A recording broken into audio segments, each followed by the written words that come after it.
hauteur de l'ailier opposé venu. Il a eu la possibilité de pousser le ballon sur Philippe Escal qui était décalé, mais il a choisi de prendre l'intervalle.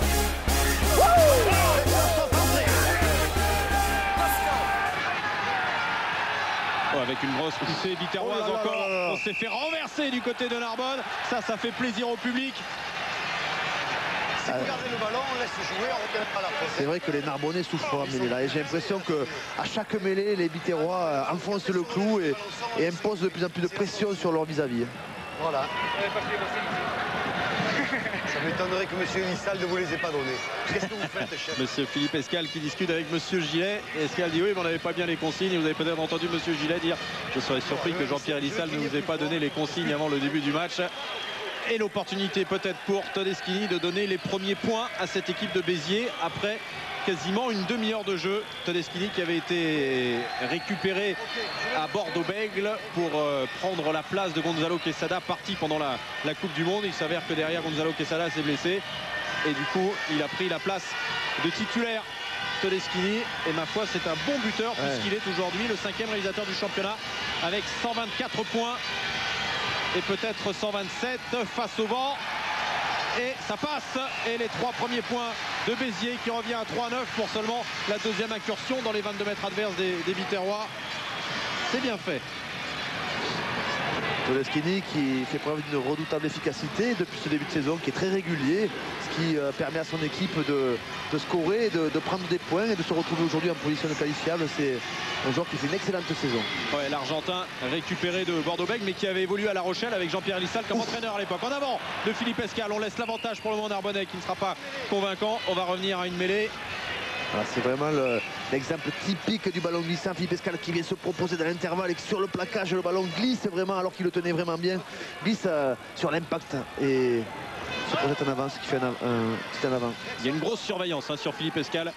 Un joueur dangereux, très dangereux. Biterrois. Malgré son âge. Gonzalo Longo pris immédiatement, qui recule sous l'impact avec Arnaud Coste. Et on s'en sort bien du côté de Béziers. On a été attentif sur cette mêlée difficile. Et le drop de Rosalin qui passe.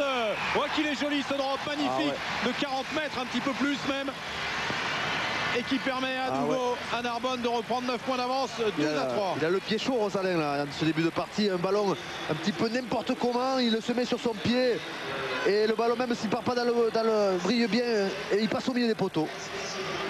Premier drop cette saison pour Rosalin. Oui, qu'il est joli. Il prend un peu n'importe comment. Le ballon tombe pratiquement à plat sur la pelouse. Ça n'empêche pas de le faire passer entre les poteaux. Et Rosalin qui avait débuté la saison en 15 puisque Nadeau s'était blessé, qui avait récupéré sa place de 10 après le retour de Nadeau et qui à un moment avait craint avec l'arrivée de Luis Kuhn, mais ça tourne pour le moment entre les deux. Et là regardez Gaël Andiga qui s'est bien tourné pour ne pas commettre d'en avant avec le coup de pied rasant de Gaël Andiga. Attention aux positions de hors-jeu du côté des joueurs biterrois qui ont été remis en jeu maintenant avec un plaquage raté. Et ce ballon qui reste narbonnais sur le fermé. Siro, Candelon avec l'Artigue. Sortie Siro. Rosalin avec Anthony Hill, mais qui a bien conservé le ballon. Ça joue pas mal, même si là ça va être difficile puisqu'il n'y a plus personne en bout de ligne pour aider Nadeau qui a réussi à passer, qui s'échappe maintenant, repris sur le 10 mètres, mais il a remis toute son équipe dans le sens de la marche. Il a des cannes Nadeau en ce moment, Anthony Hill, et passe en avant je crois d'Anthony Hill, malheureusement passe tendu mais en avant. Anthony Hill aussi qui est très présent, très actif. Regardez ça, passe légèrement en avant, oui en avant. Protestable. Et Nadeau qui perfore la défense biterroise sur 2 crochets intérieurs, permet à son équipe de reprendre l'avancée alors qu'elle était un petit peu en difficulté. Terrible relanceur. Lorsqu'il est en confiance, Nicolas Nadeau, c'est un joueur qui a besoin d'être en confiance, d'être réconforté, et il peut être vraiment très performant. Ouais, ça n'avait pas été le cas sur ces dernières saisons à Montferrand où il n'était pas titulaire, et puis il avait ensuite passé une année difficile à Castres, la pire saison de ma carrière avait-il déclaré. Mais là, ici, malgré sa blessure en début de saison, blessé au plancher orbital sur un contact avec un partenaire, eh bien, il sait qu'il a la confiance, il avait la confiance d'Alain Texidor, il l'a de Beltran et de Delpoux. Effectivement, il retrouve toutes les qualités qui ont fait de lui un joueur néanmoins qui a joué 2 finales du championnat avec Montferrand et qui a remporté un bouclier européen. Un joueur formé au PUC qui a commencé sa carrière en première division avec le PUC dans les années 94-95. On fera soigner le gars, vous inquiétez pas. Alors, qui est-ce qui est blessé? C'est un Biterrois. Ouais, c'est Cardinali du côté de Béziers. Pablo Cardinali. l'Argentin. Ouais. On revoit au ralenti la passe en avant, la passe vissée, pas mal pour un seconde ligne. Anthony Hill qui fait un très bon début de match. C'est vrai qu'il était au départ dans le staff, uniquement consultant, il s'occupait des avants et il a pris ses responsabilités, il a décidé de revenir au terrain et il le fait très bien. Et c'est Cardinali qui s'était fait mal justement en plaquant Anthony Hill.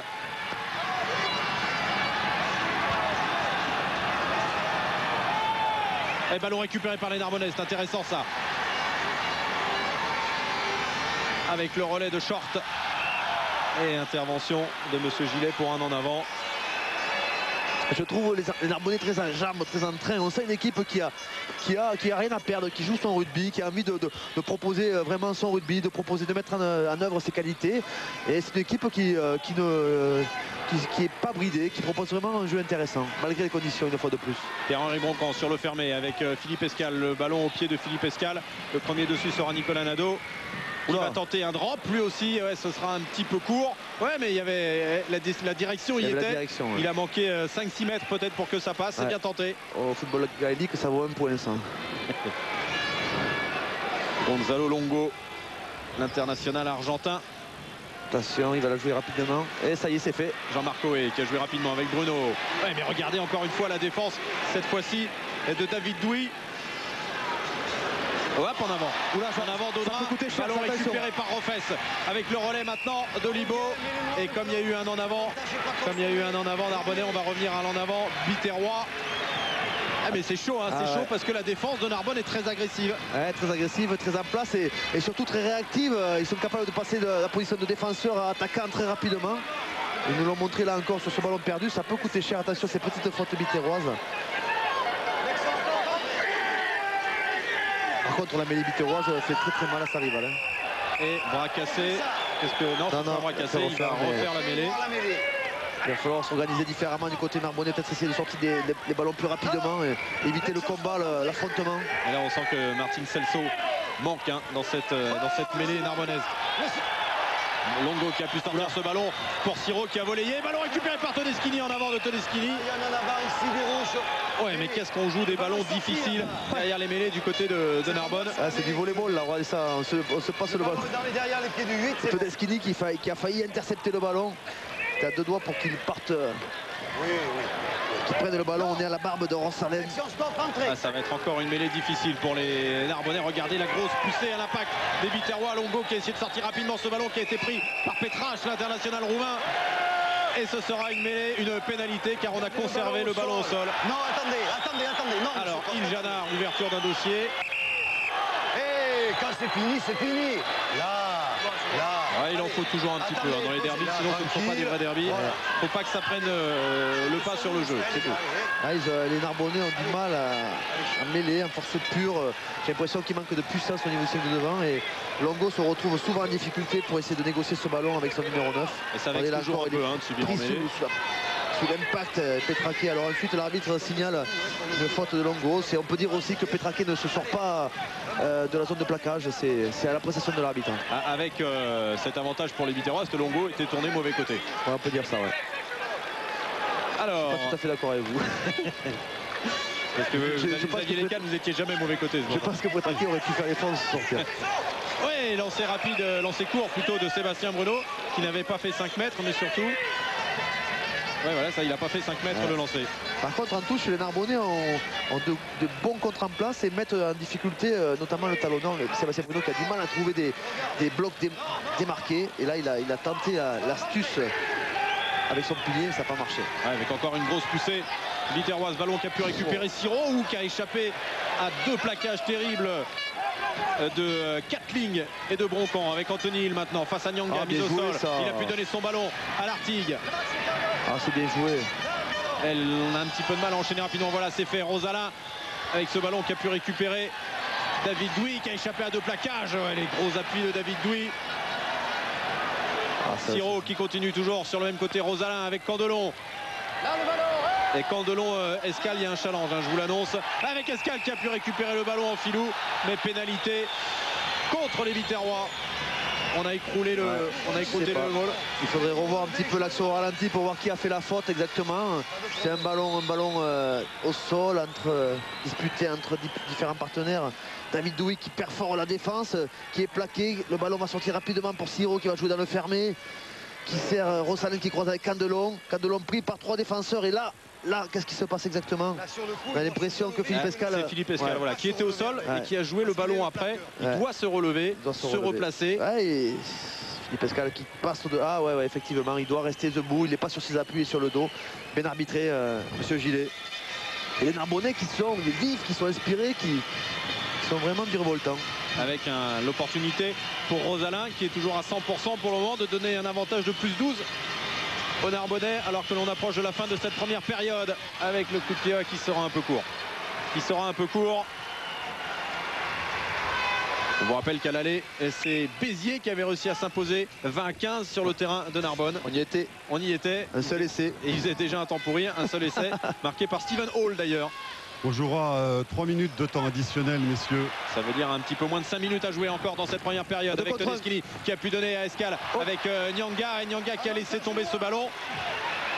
En avant pour le moment qui n'est pas profitable et on va revenir à une mêlée. Et Nyanga que l'on retrouve souvent en bout de ligne sur les ailes, un peu comme l'on retrouve Harry Nordoki, Olivier Magne dans l'équipe de France. C'est ça, une organisation qui permet de revenir rapidement sur les extérieurs en laissant des coureurs, des troisième ligne coureurs disponibles pour les 3 quarts.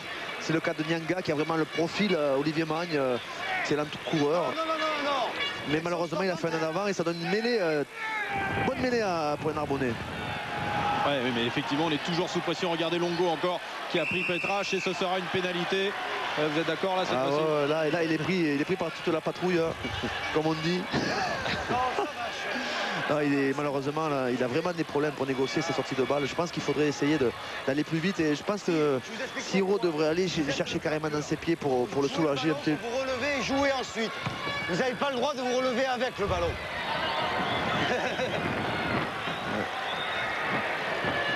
Il devrait soulager un petit peu le travail de Longo, le laisser en pousser et lui aller venir chercher le ballon dans ses pieds. Et ballon récupéré par les Biterrois mais volé par les Narbonnais avec Mathieu Siro pour Rossalin. Rossalin avec Pierre-Manuel Garcia qui cette fois-ci n'a pas laissé tomber le ballon, que c'est bien joué côté Narbonnais. Ça enchaîne vite avec Hunter pour Rossalin, pour Nicolas Nadeau. Il y a un 2 contre 2 et le ballon qui a échappé des mains de Nadeau qui s'est jeté pour aller le sauver juste devant Kathleen. Dommage. C'est une belle attaque en 2 temps et Nadeau qui vient croiser et qui lâche le ballon sur la croisée. C'était bien compris avec son ailier qui venait lui proposer un soutien intérieur. Malheureusement le ballon lui a glissé des mains. Il s'en veut Nicolas parce qu'elle était vraiment bonne cette croisée. Et Narbonnais qui donne de la vitesse au jeu toujours. Mais c'est le credo de Beltran et Delpoux. Et dit jusqu'avant le jeu était peut-être trop restrictif, mais pour s'en sortir il faut tout simplement gagner, il faut marquer. Donc ouvrons les vannes du jeu et puis voyons ce qui se passera. Vous avez vu ce qui s'est passé là? Touche biterroise, contrée par les Narbonnais. Les Narbonnais au lieu de choisir la mêlée ont choisi la touche, comme quoi ils se sentent plus forts dans l'alignement en ce moment. Ouais, ballon volé par les Biterrois. Coste pour Todeschini. L'énorme tampon. Et ce ballon qui va être conservé néanmoins par les Biterrois. Allez, ça repart de l'autre côté avec un ballon que n'a pas pu contrôler Gaël Arandiga. C'est dommage. Il y a des en avant qui sont dus à un ballon glissant en ce moment parce qu'il y a des ambitions des 2 côtés alors que 2 joueurs biterrois restent au sol. Oui, Todeschini entre autres qui a été sonné sur le contact avec son adversaire. Et Petrache aussi, alors on voit la touche au ralenti, un problème de positionnement du soutien qui se fait lober et profite directement à Todeschini. On revoit le tampon d'Arandiga sur l'impact. Non, c'est Petrache. C'est Petrache qui a pris Peter Short. Choc de 3e ligne. Un Roumain contre un Anglais. Alors, Marc Delpoux, l'ancien 3e ligne centre de cette équipe de Narbonne, qui avait pris sa retraite en 96, qui était devenu restaurateur du côté de Buisson et qui a mis le restaurant en gérance pour reprendre les affaires du terrain. C'était son rêve, il le disait, moi un jour entraîner Narbonne c'était un rêve. Alors que Todeschini a un petit peu de mal à récupérer. Il y a Yannick Laforgue qui pourrait rentrer éventuellement côté Biterrois à la place de Todeschini, alors que Gilles Belzon est rentré à nouveau. Oui, pour remplacer Peter Short qui est sérieusement ouvert à l'arcade. C'est temporaire ou Je vous le dirai un peu plus tard. Et la mêlée qui a reculé encore du côté de Narbonne, mais on a vite sorti le ballon. Nicolas Nadeau au pied, le premier dessus sera Gaël Arandiga, qui s'est bien jeté, qui s'est retourné derrière. Joli sauvetage de la part de Gaël Arandiga. Allez, ça repart avec Petrache. Attention, le Et ballon récupéré par Olivier Olibo. Et la volonté, la niaque pour le moment est narbonnaise. Et ballon perdu à nouveau avec Pierre-Henri Brocamp pour Arnaud Coste. Et on va revenir à l'en avant. Le premier en avant biterrois. 3 minutes de temps additionnel annoncé. Normalement, on ne devrait pas tarder à en terminer avec cette première période. Monsieur Gillet se régale, il laisse jouer. Mais c'est vrai que malgré les conditions, il y a du beau rugby et il y a des intentions. Et tant mieux, tant mieux.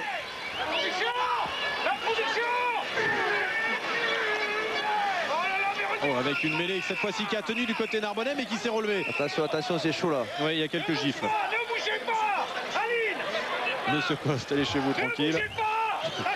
Vous entendez Jean-Pierre Elissal qui dit ne bougez pas surtout. Et oui, il ne faut pas prendre une pénalité maintenant, juste clair. avant la pause avec un Rosalin qui est plutôt efficace. Je suis sûr que 12-3 ça lui va très bien à la mi-temps contre Nord. Et voilà, nouvelle pénalité contre les Narbonnais. Là, va falloir changer quelque chose probablement en seconde période. Le problème, c'est qu'on on a quand même Garcia qui peut rentrer. Mais normalement, il devrait siffler la mi-temps là-dessus. Ouais. Et Arnaud Coste qui va taper directement en touche pour la fin de cette première période avec un avantage de +9 en faveur des Narbonnais au stade de la Méditerranée. 12-3 pour Narbonne à Béziers.